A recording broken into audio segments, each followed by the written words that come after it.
जय हिंद students, class 12। Today we will do the process of transcription. इस video में हम द प्रोसेस ऑफ ट्रांसक्रिप्शन को पढ़ेंगे।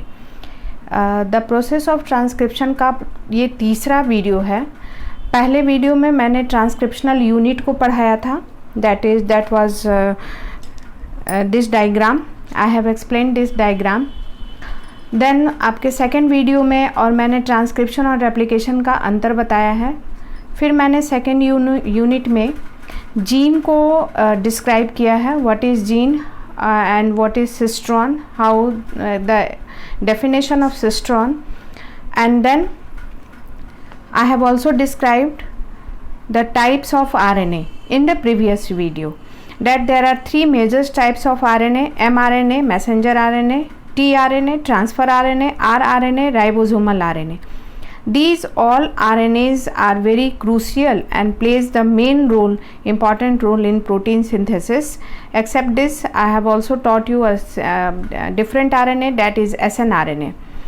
Now, all the three RNAs are needed to synthesize in protein, a protein in a cell. The mRNA provides the template. I have already taught you. tRNA brings the amino acid and read the genetic code that is present on the mRNA, and rRNA plays a structural and catalytic role during translation.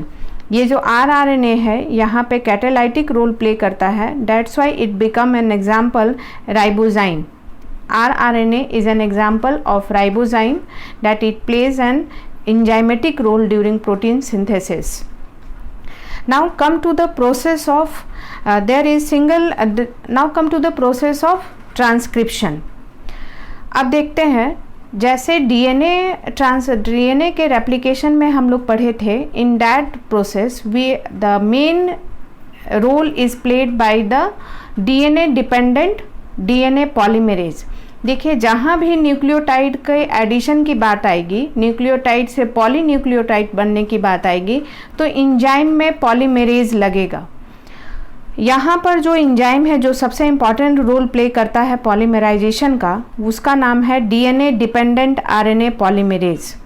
DNA dependent क्योंकि ये RNA polymerase जो है enzyme, ये DNA पर depend करता है, DNA के segment पे ही बाइंड करता है और डीएनए पे ही पॉलीमराइज करता है।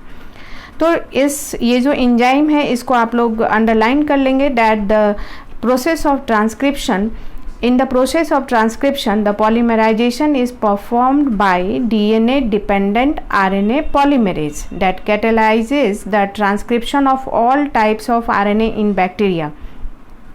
यहाँ पे ये डिफरेंस है, यूकैरियोट्स में ये जो डिफरेंट RNAs आपने पढ़ा, rRNA, tRNA, mRNA, ये तीनों RNAs जो है वो यूकैरियोट में डिफरेंट पॉलीमरेज से बनता है। ओके, पॉलीमरेज का डिफरेंट टाइप्स है, पॉलीमरेज 1, 2, 3 ऐसे करके। लेकिन प्रोकैरियोट्स में, लाइक बैक्टीरिया में, एक ही आरएनए पॉलीमरेज सारे आरएनएस को बनाता है। ये डिफरेंस है eukaryotic transcription and prokaryotic transcription में। और भी डिफरेंसेस हैं, कुछ मैंने पहले वाले वीडियो में भी बताया है। RNA polymerase binds to promoter and initiates the transcription. अब पहली बात ये है कि होल ट्रांसक्रिप्शन प्रोसेस को हम लोग अभी जैसे रेप्लिकेशन पढ़े, ट्रांसक्रिप्शन पढ़ रहे हैं और ट्रांसलेशन भी पढ़ेंगे, वो तीनों प्रोसेस जो है वो 3 पार्ट में डिवाइडेड रहेगा। पहले उस प्रोसेस का इनिशिएशन होगा, देन इलोंगेशन होगा, मीन्स चेन बनेंगे, 1 मोनोमर से पॉलीमर बनेंगे, एक न्यूक्लियोटाइड से पॉलीन्यूक्लियोटाइड बनेगा। इनिशिएशन मतलब उसकी शुरुआत होगी सबसे पहले, फिर चेन का इलोंगेशन होगा और सर्टेन टाइम पीरियड के बाद उसका टर्मिनेशन होगा। ये इनिशिएशन, इलोंगेशन एंड टर्मिनेशन आप डीएनए रेप्लिकेशन में भी पढ़े होंगे, क्योंकि ये क्या है, एक एंजाइमेटिक रिएक्शन है, एक बायोकेमिकल रिएक्शन है जो कि इनिशिएट करेगा, फिर इलोंगेट करेगा और कहीं जाकर समाप्त भी होगा, टर्मिनेट भी करेगा।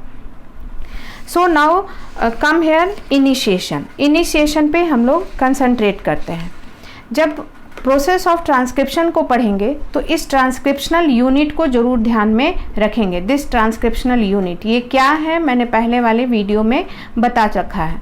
यहाँ पे आप ये जो आप डीएनए सेगमेंट को स्ट्रेट लाइन में देख रहे हैं, उसी डीएनए सेगमेंट को यहाँ हेलिकल फॉर्म में बनाया गया है। आप चाहें तो स्ट्रेट लाइन में भी बना सकते हैं। यहाँ पे रीजन बताया गया है, कोडिंग स्ट्रैंड। आपको पता होना चाहिए कि आरएनए किस स्ट्रैंड पे बनेगा, template strand, and this template strand is 3' to 5'। तो यहाँ भी आरएनए जो बनेगा वो 3' to 5' वाले स्ट्रैंड पे, इस रेड वाले स्ट्रैंड पे बनेगा। ओके, और ये जो ब्लू वाला जो स्ट्रैंड है वो कोडिंग स्ट्रैंड है। तो आप ध्यान देखिए कि कोडिंग स्ट्रैंड के 5' एंड पर क्या रहता है, प्रोमोटर। उस प्रोमोटर को यहाँ पे येलो कलर से दिखाया गया है, प्रोमोटर रीजन को। And what is the function of promoter region? This is the binding site of DNA dependent RNA polymerase। जिस भी DNA सेगमेंट पे प्रोमोटर रीजन रहेगा और उसको उस DNA सेगमेंट को ट्रांसक्रिप्शन करना रहेगा, तो उस प्रोमोटर रीजन पे सबसे पहले RNA पॉलीमरेज आकर बाइंड करेगा। Okay, this larger Oval type structure is the structure of RNA polymerase. अब देखिए यहाँ पे आरएनए पॉलीमरेज बाइंड तो कर लेगा प्रोमोटर रीजन पे, ये इस प्रोमोटर रीजन पे। ओके, और ये पूरा रीजन जो है वो आपको कोडिंग करनी है, मतलब ये आप इतना रीजन से आपके आरएनए बनेंगे और फिर यहाँ पे जाके टर्मिनेशन होगा। आरएनए पॉलीमरेज में कैपेसिटी रहती है कि वो प्रोमोटर रीजन को रिकॉग्नाइज कर लेता है और उससे बाइंड भी कर लेता है, लेकिन इसमें ये कैपेसिटी नहीं रहती है कि सब फर्स्ट टाइम इनिशिएट कर ले, मीन्स फर्स्ट टाइम ये आगे अपने आप बढ़ जाए। इसके लिए एक डिफरेंट प्रोटीन की ज़रूरत पड़ती है, प्रोटीन फैक्टर की, जो फैक्टर इस पॉलीमरेज से आकर ज्वाइन करेगा, तब ये पॉलीमराइजेशन रिएक्शन को इनिशिएट करेगा और ये पॉलीमर जो है, आरएनए पॉलीमरेज जो है, वो टर्मिनेटर रीजन को भी पहचान लेता है, वहाँ पे आके रुकेगा। फिर एक दूसरा प्रोटीन रीजन यहाँ आरएनए पॉलीमरेज को बाहर निकालेगा, मीन्स बॉन्ड को ब्रेक करेगा और आरएनए पॉलीमरेज को ब्रेक करके आरएनए पॉलीमरेज को बाहर निकालेगा। तो देखिए, आरएनए पॉलीमरेज को ये क्षमता है पहचानने की कि वो promoter region and terminator region को पहचान ले, लेकिन इनिशिएशन एंड टर्मिनेशन जो होता है, the initiation and termination is played by addition of an extra protein. जो इनिशिएशन में जिस प्रोटीन का एडिशन होता है आरएनए पॉलीमरेज के साथ, that protein is known as sigma factor, उसको हम लोग कहते हैं सिग्मा फैक्टर। तो आप आए, यहाँ पे वो सेम डायग्राम है, ये येलो रीजन आपके प्रोमोटर रीजन को दिखाया गया है इन द सेम रीजन। यहाँ पे आपका जो आरएनए पॉलीमरेज है वो इसको पहचानेगा, यहाँ बाइंड करेगा, लेकिन इस आरएनए पॉलीमरेज को बाइंड करने के बाद यहाँ पे एक इसमें सिग्मा फैक्टर ऐसे लिखा जाता है, सिग्मा फैक्टर आकर, सॉरी ये रो फैक्टर का हो गया, सिग्मा फैक्टर आकर ऐसे, सिग्मा फैक्टर आकर इससे ज्वाइन करेगा और इस आरएनए पॉलीमरेज में इंजाइमेटिक या स्ट्रक्चरल ऐसा चेंज लाएगा कि इसके बाद सिग्मा फैक्टर के कंबाइन करने के बाद ये आरएनए पॉलीमरेज आगे इनिशिएशन करना स्टार्ट कर देता है। ओके, और इसके अंदर ये डीएनए की हाइड्रोजन बॉन्डिंग है। इस डीएनए में जो हाइड्रोजन बॉन्डिंग प्रेजेंट है, डीएनए पॉलीमराइजेशन और जो रेप्लिकेशन हम लोग पढ़े थे, उसमें इस डीएनए बॉन्ड को खोलने के लिए, इस हेलिकल को खोलने के लिए एक हेलिकेज एंजाइम की ज़रूरत पड़ रही थी। यहाँ वैसे कुछ भी एंजाइम्स की ज़रूरत नहीं पड़ती है। इस आरएनए पॉलीमरेज में ये अपना काम ये बेचारा खुद कर लेता है, वो किसी तरह बॉन्ड को खोलता हुआ भी चला जाता है। ओके, बस उसको इनिशिएट करने के लिए एक दूसरा प्रोटीन की ज़रूरत पड़ती है, दूसरे प्रोटीन की, that is called as sigma factor. इसको हम लोग कहते हैं सिग्मा फैक्टर। और ये ग्रीन कलर क्या है, RNA polymerase, that is the enzyme. तो यहाँ पे आपके सिग्मा फैक्टर ऐड होने के बाद ये आपका इनिशिएशन हो गया, मीन्स अब प्रोसेस में आ गया, ये आगे बढ़ना स्टार्ट कर देगा और उसके बाद क्या होगा, इलोंगेशन, मीन्स चेन बनना स्टार्ट होगा और डिफरेंट न्यूक्लियोटाइड्स जो हैं वो ऐड होंगे और चेन बनना, फॉर्मेशन होना स्टार्ट हो जाएगा। न्यूक्लियोटाइड्स आएंगे कहाँ से, ऑफ कोर्स ये क्या है, ये सेल है और ये ट्रांसक्रिप्शनल प्रोसेस जो हो कहाँ रहा है, आप ध्यान दीजिएगा, ये सेल है और ये ट्रांसक्रिप्शन प्रोसेस जो है वो न्यूक्लियस में हो रहा है। ऐसा केस है यूकैरियोट्स का, क्योंकि ये हमारा डीएनए कहाँ है, ये इसी में है, न्यूक्लियस के अंदर, और ये जो ट्रांसक्रिप्शन का प्रोसेस है यूकैरियोट्स में इनसाइड द न्यूक्लियस होता है। लेकिन आप बैक्टीरिया के शेप को याद रखिएगा, याद कीजिए, यहाँ पे जो डीएनए मटेरियल है वो एक जगह, न्यूक्लियस तो होता नहीं है इसमें, न्यूक्लियर मेम्ब्रेन एक स्पेस में फिक्स्ड है, डेट इज़ कॉल्ड एज न्यूक्लियोलाइड, और यहाँ ये कोई बाउंड्री के अंदर नहीं होता, न्यूक्लियस के अंदर नहीं होता, फ्री साइटोप्लाज्म के अंदर, फ्री साइटोप्लाज्म में ही ट्रांसक्रिप्शन प्रोसेस इनिशिएट हो जाता है। तो दूसरा डिफरेंस ये हो गया, in prokaryotes transcription starts in the cell itself because there is no nuclear membrane and true nucleus. In eukaryotes, transcription starts inside nucleus because it has well developed nucleus and DNA is found inside the nucleus. अब book के lines को पढ़ते हैं। It uses nucleosides triphosphate as substrate, ये elongation के process में और nucleotide बनाने के प्रोसेस में सबस्ट्रेट जो है वो कहाँ से लाएगा, साइटोप्लाज्म से लाएगा। Now polymerization and polymerizes in a template depending fashion following the rule of complementarity। और ये जो आपका इलोंगेशन होता है चेन का, वो बिल्कुल कॉम्प्लीमेंटरिटी के रूल को फॉलो करता है। मीन्स अगर आपके चेन में यहाँ पे डीएनए को देखेंगे, इलोंगेशन में यहाँ पे डीएनए को देखेंगे, ये 3' to 5' है और ये 5' to 3' है, mRNA इस पर बन रहा है, तो और RNA पॉलीमरेज यहाँ पे ज्वाइन किया और आगे बढ़ने लगा और आरएनए का फॉर्मेशन होना शुरू हुआ। तो ऑफ कोर्स अगर यहाँ ए होगा तो यहाँ पे क्या आएगा, ऑफ यू, फिर यहाँ अगर जी है ये चेन आगे बढ़ेगा, यहाँ आएगा सी, पॉलीमरेज आगे बढ़ रहा है। उसी तरह यहाँ अगर टी है तो आरएनए है, तो ये पॉलीमरेज यहाँ आएगा, तो यहाँ इसके पॉलीमराइजेशन के चेन में यहाँ आएगा ए। कॉम्प्लीमेंटरिटी रूल को बिल्कुल फॉलो किया जाता है चेन इलोंगेशन में। The polymerase also anyhow facilitates the opening of the structure of the DNA. It doesn't need any other extra enzyme और only a short stretch of RNA remains। और हाँ, जैसे जैसे ये बॉन्ड बनता चला जाएगा, आगे की ओर बढ़ता चला जाएगा, जैसे जैसे ये स्ट्रैंड जो है पॉलीमराइजेशन का बढ़ता चला जाएगा, बहुत छोटा पॉइंट ही आरएन पॉलीमरेज में आरएनए ज्वाइंट रहता है, बाकी rest amount of RNA hang होते हैं। सारे इस आरएनए पॉलीमरेज में कंसंट्रेटेड नहीं होते हैं। Only tip, small segment of the RNA is kept attached to the RNA polymerase and it comes out, rest the RNA comes out as a tell.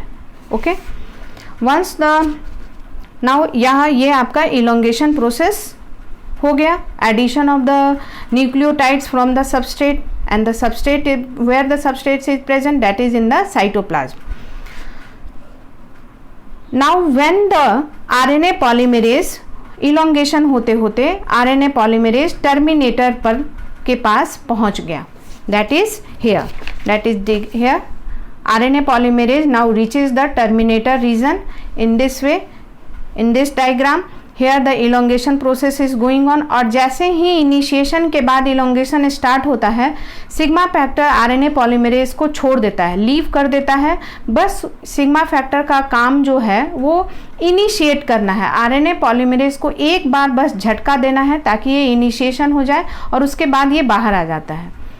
Elongation करते करते आरएनए पॉलीमरेज जो है वो पहुंचा इस ग्रीन कलर सेगमेंट के पास, that is terminator. What is this? This is terminator region. Now इस टर्मिनेटर रीजन के आने के बाद आरएनए पॉलीमरेज यहाँ वेट करेगा, लेकिन यहाँ इसको ये कैपेसिटी नहीं है कि आरएनए पॉलीमरेज इस टर्मिनेटर रीजन के पहुँचने के बाद खुद ही टर्मिनेट हो जाए। इसके लिए अगेन इसको दूसरे प्रोटीन फैक्टर की ज़रूरत है, that is called as rho factor. फिर से एक रो फैक्टर आएगा, यहाँ पे आरएनए पॉलीमरेज को ज्वाइन करेगा and then it loosen the bonds between the polymerase and this DNA segment, और आरएनए पॉलीमरेज को बाहर हो जाएगा। आरएनए पॉलीमरेज क्या होगा, ब्रेक होके, मतलब बॉन्ड ब्रेक हो गए और लूज होगा, and then RNA polymerase will come out and rho factor will be also separated from this RNA polymerase. So this is the three process: initiation, elongation and termination.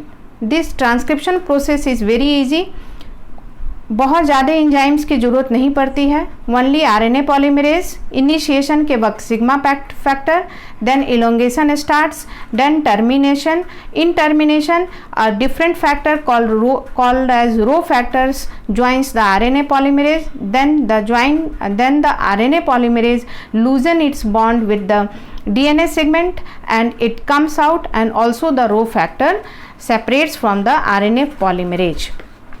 Now here it is written that termination and initiation खुद अपने आप RNA polymerase नहीं कर पाता है, और उसके लिए उसको सिग्मा एंड रो फैक्टर की ज़रूरत पड़ती है।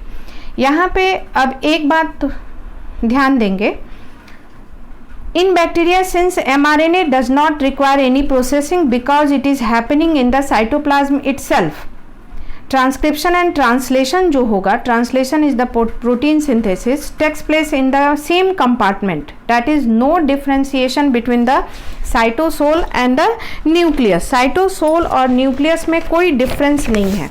जैसे हम बैक्टीरिया के सेल को देखते हैं तो डीएनए भी आपके साइटोप्लाज्म में ही लाई करता है, और यहीं पे आपका ट्रांसक्रिप्शन हो रहा है, एमआरएनए बन रहा है। तो एमआरएनए बन रहा है और ये साइटोप्लाज्म में ही हैंग करना स्टार्ट कर देता है। In many times the translation can begin much before the mRNA is transcribed। और होता क्या है, कितनी बार इस प्रोकैरियोट्स में एमआरएनए अभी बनता ही रहता है या आरएनएज अभी बनता ही रहेगा एमआरएनए, और इस पे प्रोटीन सिंथेसिस स्टार्ट हो जाएगी। मीन्स काफ़ी फास्ट प्रोसेस है और गर्मा गर्म प्रोसेस है। एमआरएनए एकदम ताज़ा ताज़ा बना, कोई उसमें किसी चीज़ की प्रोसेसिंग नहीं होगी, जो कि यूकैरियोट्स में होती है, मैं बताऊंगी। और उसमें उसी वक्त स्पॉन्टेनियसली प्रोटीन सिंथेसिस भी स्टार्ट हो जाता है, जो कि यूकैरियोट्स में नहीं होता। Translation can begin much before the mRNA is completely transcribed. Consequently, transcription and translation can be coupled in bacteria। इसलिए बैक्टीरिया में ट्रांसलेशन एंड ट्रांसक्रिप्शन एक साथ हो सकता है। So this is the third difference in prokaryotic and eukaryotic transcription। In prokaryotes, transcription and translation can be coupled, but in eukaryotes, transcription and translation is not coupled। Why it is not coupled? Here the reasons are written। But in eukaryotes there are two additional complexities। इसमें eukaryotes में दो additional complexities हैं। एक तो होता है कि हमारे जितने भी डिफरेंट आरएनएज हैं उसके लिए डिफरेंट आरएनए पॉलीमरेज की ज़रूरत होती है, जो कि प्रोकैरियोट्स में ज़रूरत नहीं है। एक ही प्रकार का आरएनए पॉलीमरेज प्रोकैरियोट्स में सारा आरएनए बनाता है। There are clear-cut division of labor between the RNA polymerase of eukaryotes। The RNA polymerase 1, this is very important point and you have to underline and remember this point also। Transcribes rRNA, that is 28S, 18S and 5.8S। All these points I have discussed in the previous video। Whereas RNA polymerase 3 is responsible for transcription of tRNA, 5S RNA and SNRNA। यही मैं बता चुकी थी। SNRNA क्या है, जो कि RNA को स्प्लाइसिंग करने में हेल्प करता है, ये SNRNA। And RNA polymerase 2 transcribes the precursor of mRNA। जो हमेशा हम लोग mRNA की बात कर रहे हैं वो कौन सा एंजाइम करता है? RNA polymerase 2, that is in eukaryotes. The heterogeneous nuclear RNA, ये जो यूकैरियोट्स में RNA बना हुआ रहता है, mRNA बनता है, वो मैच्योर फॉर्म में नहीं बनता है। mRNA के प्री मैच्योर फॉर्म को हम लोग हेट्रोजिनस न्यूक्लियर RNA कहते हैं, that is HNRNA, heterogeneous nuclear RNA। ये इसमें बहुत सारे चेंजेस लाए जाते हैं, इसको मैच्योर किया जाता है और तब ये जाकर कन्वर्ट होता है mRNA में। देन व्हाट, एक तो डिफरेंसेस ये होंगे कि डिफरेंट RNA पॉलीमरेज का यूज हो रहा है। दूसरा डिफरेंट देखिए क्या है, इसमें क्या होता है, the second complexity is that the primary transcript, जो पहले ट्रांसक्रिप्शन में RNAs जो बने होते हैं उनकी प्रोसेसिंग होती है, and these processes are known as post transcriptional processes. ये जो आपका टॉपिक है ये पोस्ट ट्रांसक्रिप्शनल प्रोसेस है, मीन्स ट्रांसक्रिप्शन होने के बाद, for post transcriptional process means RNAs बन गए लेकिन अब उनको मैच्योर करके उनमें डिफरेंट चेंजेस केमिकली कटिंग करके उनको मैच्योर फॉर्म में ढाला जा रहा है, चेंज किया जा रहा है। We are talking specially about the mRNA here, what happens in mRNA. Second complexity that primary transcript contains both exons and introns. ये बात भी मैं डिटेल बता चुकी हूँ इस प्रीवियस वीडियो में, आप उसको ज़रूर देखें। जब प्राइमरी ट्रांसक्रिप्ट बनता है यूकैरियोट्स में तो जो mRNA है उसमें दो सेगमेंट्स प्रेजेंट रहते हैं। सिस्ट्रॉन जो है वो इंट्रॉन एंड एक्सॉन में प्रेजेंट रहता है, इंट्रॉन एक्सॉन अल्टरनेटिव। ओके, ये अगर किसी RNA में इंट्रॉन एक्सॉन सब प्रेजेंट है alternatively, then this is not an active RNA। Active RNA होने के लिए इस इंट्रॉन को काट कर निकालना होगा, इस इंट्रॉन को काट कर निकालना होगा and simultaneously all the exon को ऐड करना होगा एक साथ। This is called as splicing, इसी को कहते हैं स्प्लाइसिंग, काटना। ओके, इसको करने के लिए snRNA DNA बनाता है। उसके बाद स्प्लाइसिंग होती है, introns are removed and exons are joint. HNRNA undergoes additional processing also that in, अगर आप मैच्योर mRNA को देखेंगे तो इसका डायग्राम होता है लाइक दिस। ये आपकी पूरी कोडिंग रीजन होगी जो कि प्रोटीन के अमाइनो एसिड का इंफॉर्मेशन कोडोन प्रेजेंट रहेगा, और ये आपका टेलिंग रहेगी पॉली ए की। ये 5' एंड है, ये 3' एंड है, ये UTR है, अनट्रांसलेटेड रीजन मीन्स इससे इस पोर्शन से कोई प्रोटीन नहीं बनता। ये भी UTR है, इस पोर्शन से भी कोई प्रोटीन नहीं बनता, और ये पूरी कोडिंग रीजन है। ये यहाँ से यहाँ तक कोडिंग रीजन है, इसमें कोडोन्स प्रेजेंट रहेंगे in the form of nitrogenous bases this.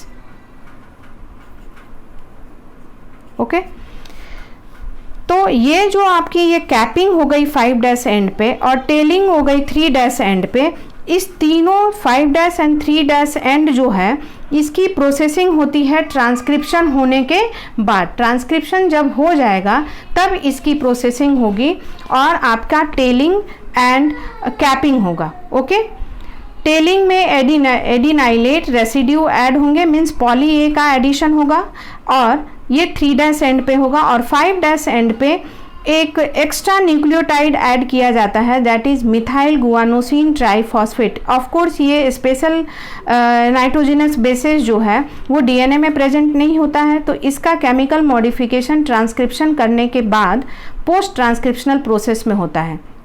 तो HNRNA की 5' एंडिंग और 3' एंडिंग भी चेंज की जाती है। 5' एंड में ये एक्स्ट्रा एक न्यूक्लियोटाइड और भी बहुत सारे न्यूक्लियोटाइड्स ऐड किए जाते हैं। टेलिंग जो होती है वो 3' एंड पे होती है, और इसमें 200 से 300 तक पॉली ए मीन्स एडिनिन को जोड़ा जाता है, adenylate residue. Okay, Now then this hnRNA converts into mature mRNA, और उसके बाद ये जो हेट्रोजीनस न्यूक्लियर आरएनए है वो मैच्योर आरएनए में कन्वर्ट हो जाता है। इसमें क्या क्या हुई, पहले स्प्लाइसिंग हुई जिसमें इंट्रॉन्स को बाहर निकाला गया, एक्सॉन को ऐड किया गया, और दूसरी कैपिंग एंड टेलिंग हुई। टेलिंग में poly A adenylate residue poly A का एडिशन हुआ एट द 3' एंड, और कैपिंग में 5' एंड पर एक एक्स्ट्रा मिथाइल गुआनोसिन ट्राइफॉस्फेट का एडिशन हुआ, and then it is converted into mature mRNA, and this mature mRNA will come out of this nucleus by the nuclear pore like in this way, और mRNA ये cytoplasm में आएगा, and then this mRNA, on this mRNA the translation will start. So these are the basic difference between the translation and transcription, between the transcription in the prokaryotes and the eukaryotes. और ये दिखाता है, इस सभी का होना ये दिखाता है कि ये प्रूफ करता है कि पहले हमारा जो the presence of introns is reminiscent of the antiquity and the process of splicing represents the dominance of RNA world. ये दिखाता है कि कभी हमारा आरएनए उस फॉर्म में प्रेजेंट रहा होगा, और ये प्रूफ करता है आरएनए वर्ल्ड की dominancy. In recent times, the understanding of RNA and RNA dependent process in the living system have assumed very much more importance because this RNA has a direct relationship with the protein synthesis. So RNA पर concentrate करना और उनकी discovery और उनके shape size के बारे में जानना, ये अब ये डिस्कवरी का फील्ड बहुत ज़्यादा हो गया है, क्योंकि it has a direct relationship with the protein synthesis, and many modifications and changes are done after its formation, that is after transcription, which is performed in post transcriptional process. This post transcriptional process is absent in prokaryotes. So this is all about your transcriptional process. Here in this video I have finished the process of transcription and whole transcription part. Okay, this is all about the video, that transcription consists of initiation, elongation and termination. In transcription there is main difference between prokaryotic and eukaryotic transcription. In prokaryotic transcription all the RNAs are formed by single RNA polymerase. Simultaneous formation of transcription and translation can take place.